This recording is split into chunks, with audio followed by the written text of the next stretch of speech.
A surprising number of Canadians, including quite possibly you, still don't get what zero net emissions actually means. The phrase tends to spark panic as if it were code for torching gas stations and bulldozing pipelines by next Tuesday. People hear zero emissions and instantly imagine a dystopian Canada where cows are banned, thermostats are illegal, and we're all biking to work in February. It's not just wrong, it's stupid. So let's talk about it. The key word in the phrase net zero emissions isn't zero, it's net. Net zero means balancing the carbon we emit with the carbon we remove. It doesn't mean eliminating all emissions, it means achieving equilibrium. If Canada emits 700 million metric tons of CO2 annually, it can reach net zero by removing or offsetting an equal amount through reforestation, carbon capture technology, improved soil management, and carbon credits. The energy sector doesn't vanish, it adapts. This transition is already happening. Over 140 countries, in addition to ours, have net zero targets. Major corporations like Microsoft, Apple, and BMW have already committed to similar timelines. Critics like Pierre Poilievre and Danielle Smith frame net zero as unrealistic, economically dangerous, but their claims ignore the actual data. They want you to be afraid, not informed. I want you to picture a car manufacturer, a company that is belching out 1.25 million tons of CO2 a year. Now, if that company switched to renewable power, electrified its delivery fleet, and told executives to stop racking up frequent flyer miles for meetings that could be emails, emissions would drop by 50%.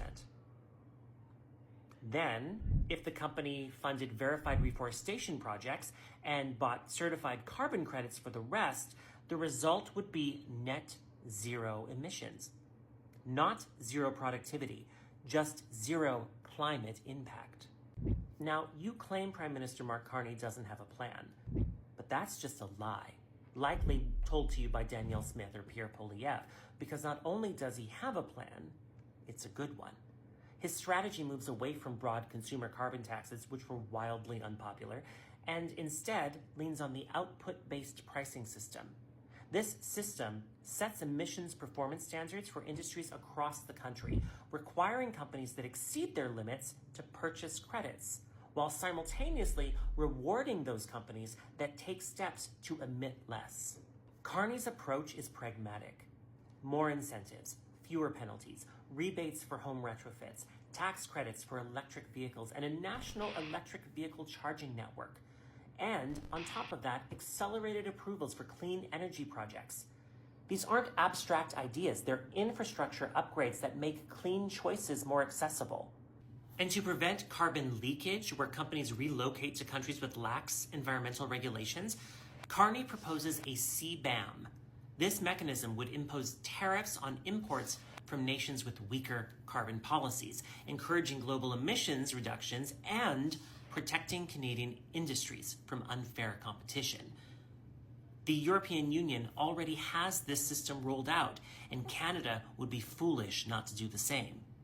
He also is advocating for a national energy corridor, an integrated system to transport electricity, oil, and gas effectively and efficiently across provinces. It's not about choosing between traditional and renewable energy anymore. It's about making the whole system cleaner, faster, and more reliable. Net zero isn't radical. It's not utopian. It's a spreadsheet. It's engineering. It's logistics. It's happening. The tech exists. The roadmap is clear. The only real obstacles are confusion, cynicism, and the national pastime of arguing loudly without actually reading anything on the subject. Because here's the thing, if people actually understood what net zero means, they'd be fine with it.